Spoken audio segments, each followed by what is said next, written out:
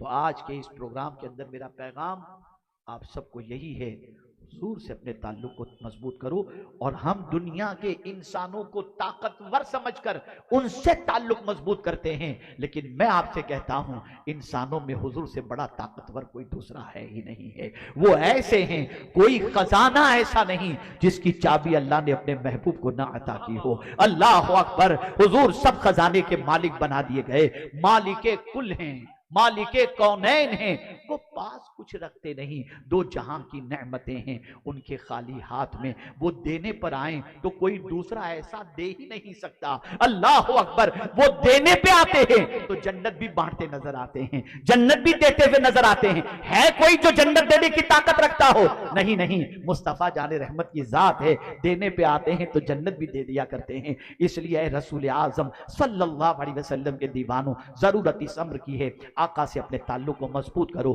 آقا کریم سے اپنی محبت کو مضبوط کرو، آقا کریم کی محبت کا چراغ اپنے گھر میں اپنے بچوں کے سینے میں روشن کرو، اور معمول بنا لو روزانہ سینکڑوں مرتبہ اپنے آقا کریم صلی اللہ علیہ وسلم پر درود کا نذرانہ پیش کرو گے، اس لیے کہ یہ بار بار درود پڑھنا بار بار حضور کی بارگاہ میں حاضری